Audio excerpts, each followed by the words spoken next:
My name is Eleanor, and I'm 53 years old. I was polishing the silver tray in the dining room when I saw Mr. Ashton reach for the pen. The contract was spread across the oak table, filled with cold, brutal clauses I wasn't meant to read. But I had, and I couldn't stay silent. "Don't sign it," I whispered, barely loud enough for the chandelier above us to catch its reflection in sound.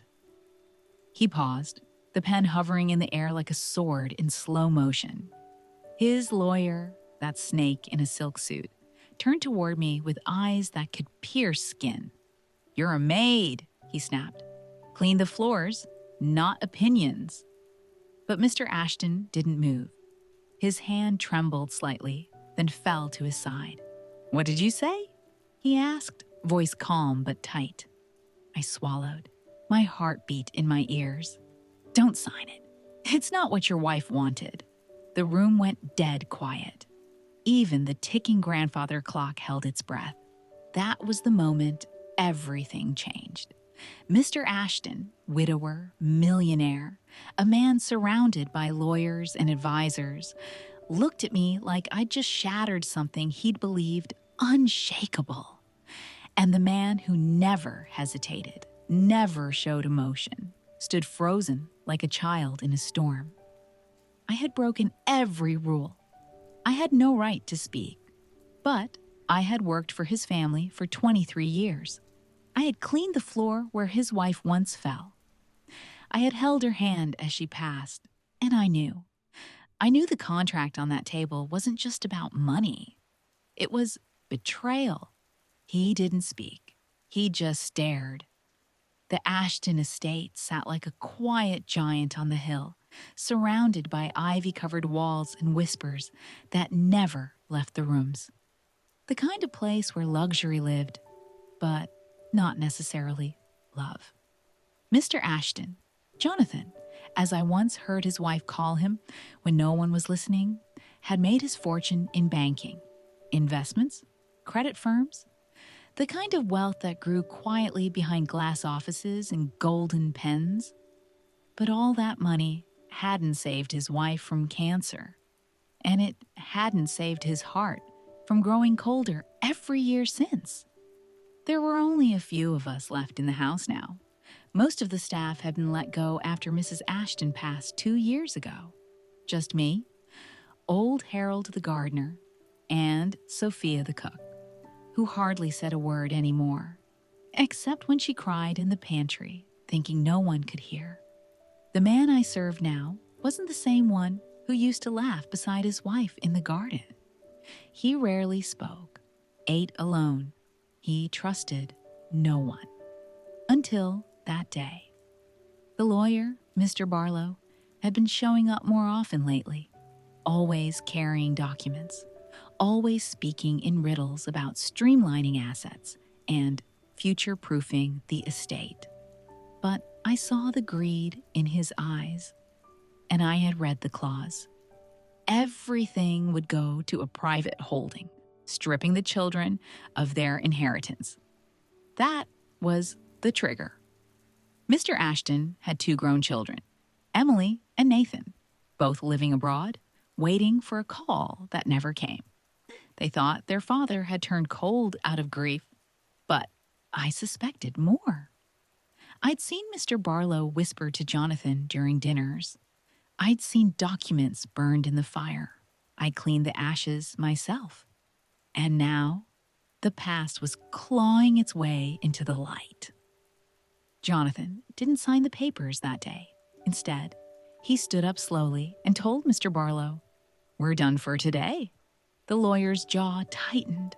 "Jonathan, this needs to be finalized. We're already behind schedule." "I said we're done," he repeated. His tone was low, but final. Barlow left, slamming the door hard enough to rattle the window panes. I stood frozen, not sure if I should apologize or disappear. But Jonathan turned to me. "What do you know, Eleanor?" It was the first time he'd used my name in years. His eyes weren't angry. They were tired, curious, afraid. I told him the truth. At least what I knew, that his wife, before she died, had left a handwritten letter in her jewelry box. That I'd found it a week after her passing while organizing her things, as she had asked, that it said one clear thing. The children come first. No trusts, no lawyers, no secrets. He didn't speak. I added, I wasn't supposed to read it, but I did, and I couldn't forget it. Jonathan took a long breath and sat down. Why didn't you show me? You were a ghost, I said. You wouldn't have seen anything. His face twisted, not in anger, but in grief. He looked down at his hands. Barlow said the estate would be safer this way, that it would protect the family. From what? I asked. From themselves? He looked up at me then, with eyes full of something I hadn't seen in a long time. Doubt. I need to speak to Emily and Nathan, he finally said, before I do anything else. And for the first time in 2 years, I saw a flicker of the man his wife had loved. The calls to his children didn't go as planned. Nathan answered first, curt, guarded. Now you remember you have kids, he said. Jonathan didn't flinch. I've made mistakes, but I'm trying to fix them. I'll believe that when I see it, Nathan replied, and hung up. Emily took longer to reach. When she finally picked up, her voice was softer, but weary. I thought you stopped caring after Mom died, she whispered. Jonathan closed his eyes. I didn't stop. I just didn't know how to go on. I stood near the door, pretending to dust the bookshelf, but I heard it all. Every pause, every sigh. After the call, he stayed in his study for hours. No lights, no music, just silence. That evening, I brought him tea. He didn't touch it. Instead, he said, Barlow is coming back tomorrow. I want you in the room. Me? I blinked. Yes, I need someone I can trust. It shook me. For 23 years, I had served in silence. Now, he was trusting me with the heart of his empire. The next morning, Barlow returned, as smug as ever. But something had shifted. Jonathan wasn't passive anymore. I've spoken to my children, he said. There will be no transfer, no holding company. I'm revising my will. Barlow's face turned gray. That's a mistake, a huge one. Jonathan leaned forward. The only mistake I made was trusting you. Barlow snapped. You'll regret this. You don't understand how these things work. Jonathan stood. I understand enough. Then he looked at me and said, Eleanor, can you bring in the original file from the cabinet? It was the first time I had seen a rich man take a step toward redemption, guided not by money, but by truth. That night, everything fell apart. I was in the laundry room when I heard the crash. Glass, shouting. I ran up the stairs just as Sophia burst from the kitchen, eyes wide. It's him, she whispered. The lawyer. I rushed into the study. The lights were out, but I saw shadows moving. 2 figures struggling near the fireplace. Stop! I cried. A lamp crashed to the floor. Then, silence. Jonathan was on the ground, breathing heavily, his face bruised. Mr. Barlow stood above him, panting, holding a fire iron. I froze. Barlow turned to me. You did this. You turned him against me. No, I said. You did that yourself. He stepped toward me. My hands were shaking, but I didn't move. Then, a voice cut through the room. You should leave now, Mr. Barlow. It was Nathan. He stepped in from the hallway, fists clenched, phone recording in hand. I've been listening, he said. Got everything. Barlow's face twisted with rage. You have no idea what you're doing. I know exactly what I'm doing, Nathan replied. And so will the police. Barlow bolted. He pushed past Nathan and disappeared into the night. I ran to Jonathan. He looked at me, dazed, but alive. "You called him?" he asked. I nodded. "Last night. I told him you needed him. Really needed him." Jonathan's hand found mine. In that moment, with broken glass around us and bruises across his face, I saw the man his wife had fought to protect. And beside him, his son, finally returned. And I remembered a verse Mrs. Ashton once read aloud on a rainy morning long ago. "Where your treasure is, there your heart will be also." That night, Jonathan found his treasure again. The police arrived within the hour. Barlow was gone, but the recording Nathan had captured was enough to open a formal investigation. Fraud, coercion, assault. Jonathan gave his statement from the hospital bed, his hand never far from the old leather Bible that once belonged to his wife. I saw him turn its pages slowly as he waited between questions, his eyes clouded but calmer than I'd seen in years. Nathan stayed by his side. Emily flew in the next day. When she walked into the room, she didn't say a word, just sat on the edge of the bed and held her father's hand. Tears did the rest. Later that evening, Jonathan gathered us all in the drawing room. The family, Sophia, even old Harold. He looked frail, wrapped in a blanket, but his voice was firm. "I lost my way," he began. "Grief made me blind, and greed found me in that blindness. But that ends now." He turned to me. "If Eleanor hadn't spoken, I would have signed my soul away." I shook my head, embarrassed. "You saved this family," he said. "Not with money, with courage." Then he reached into his coat and pulled out the revised will, handwritten, honest, and witnessed by his own children. "No trusts, no secrets, no hidden hands," he said. "Everything goes to Emily and Nathan, as their mother wanted. And Eleanor," he looked at me, eyes kind, "you will stay in this house as long as you wish, not as staff, but as part of this family." My knees almost gave out. After so many years of watching from the shadows, I was seen. Truly seen. The days that followed were unlike anything I'd known in that house. Laughter returned. Small, hesitant at first, like children learning to walk again. But real. Emily brought flowers into every room. Nathan replaced the cracked tiles in the hallway himself, sleeves rolled up, music playing softly from an old speaker. The silence that had once suffocated the walls began to lift, one memory at a time. And Jonathan, he changed. He started walking in the garden again, cane in hand, talking to the birds like his wife used to.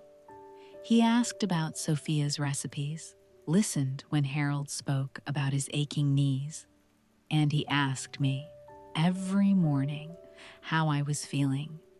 The man who once walked past people like they were furniture was now asking about their hearts. One afternoon, I found him in the garden with his Bible open on his lap. He looked up and said, "She told me once, God doesn't measure us by how we fall, but how we stand back up." I didn't understand it then. Now I do. I sat beside him and smiled. I think she'd be proud. He nodded, eyes wet. I hope so. Later, he called the bank himself, closed all offshore accounts Barlow had opened. He returned investments that were built on lies, sold off luxury properties that served no one. He said, "It's time this wealth did something more than sit behind a gate." And when the community center in town reopened with a new roof, funded by a quiet, anonymous donor, I knew exactly who it was. He wasn't just restoring his family. He was rebuilding his soul. 3 weeks later, the trial began. Barlow had finally been tracked down, hiding in a rented house 2 towns over. When arrested, he claimed it was all a misunderstanding. But the evidence told a different story. Forged documents, backdoor deals, hidden accounts, and pressure tactics used against a grieving man. Jonathan insisted on attending the hearing, despite the doctor's warnings. "It's my mess," he said. "I need to see it through." Emily and Nathan stood by his side. I was in the back row, fingers clenched, heart pounding. Barlow's defense tried to spin the story, claiming Jonathan had willingly agreed to everything, that the staff interfered, that the maid, as he said with disdain, manipulated a grieving man. Jonathan stood up slowly and faced the court. "She didn't manipulate me," he said. "She saved me." Gasps echoed through the room. "She reminded me of who I was before I buried myself in silence. She reminded me what my wife stood for, what my children deserved." The judge listened, carefully. The case wasn't just about money anymore. It was about truth, and the truth was undeniable. That night, Jonathan called a family meeting. But this time, it wasn't in the cold drawing room. It was in the garden, under lanterns, with hot tea and warm bread on a long table. "We've come far," he said. "But the real test is tomorrow." The verdict? No one spoke. We didn't need to. Each of us had changed. We had walked through fire. Now, all that remained was to see what stood after the smoke cleared. The verdict came down on a rainy Thursday morning. We sat in the courtroom, the air thick with silence. I held a rosary in my hand, not because I was Catholic, but because I needed something to hold on to. Barlow stood tall, still smug, still sure of himself. The judge read slowly. "Guilty on all counts. Fraud, coercion, attempted theft. The sentence, 12 years in federal prison. No parole for the first 5. Barlow's expression finally cracked. Not rage, not fear, just disbelief. He turned to Jonathan as if expecting mercy, but Jonathan didn't move. His eyes were steady, forgiving, but resolute. Outside the courthouse, reporters swarmed, cameras flashing, microphones everywhere. Jonathan stepped to the side, shielding Emily and Nathan with his body. Then he took a deep breath and spoke to the crowd. "Wealth without integrity is a poison. I let that poison into my home. But today, I took the antidote, and her name is Eleanor." They turned to me. Flashes burst. I didn't want that attention. But I held his hand, and then, with his voice trembling just a little, he said, "She reminded me that some voices are quiet not because they are weak, but because they've waited a lifetime to be heard." That night, back at the estate, we didn't celebrate with champagne. We sat by the fire, just us. Quiet music, old stories, tea. Jonathan looked at me across the room and said, "You saved my life, Eleanor." And I told him the truth. Number. You saved your own. I just whispered. A year has passed since that day. The estate feels different now, warmer, lighter. The rooms once filled with silence now echo with footsteps, laughter, and sometimes even music. The past isn't gone, but it no longer haunts. Emily visits often with her 2 little boys. They run through the halls like joy in motion. Nathan took a role in Jonathan's new foundation, dedicated to financial literacy and protecting families from predatory lending. A poetic justice, really. And me? I still live here, but no longer as the maid. I run the household, yes, but also the foundation's daily operations, Jonathan insisted. He said he trusted me with everything. Sometimes, when I walk past the garden, I hear her voice, his wife's, carried by the wind. The children come first. She had said it with so much love. Jonathan hasn't returned to his old self. He's become someone better. He donates quietly, counsels families, goes to church every Sunday now. And when he can't walk far, he sits on the same bench where his wife used to read and watches the birds. One morning, he turned to me and said something I'll never forget. Eleanor, do you know why I didn't sign that day? I smiled. Because I stopped you. No, he said gently, because you saw me when I couldn't even see myself. I think we all want that, to be seen, not for our money, not for our past, but for the good still hiding inside us, waiting for someone brave enough to whisper, "Don't sign it."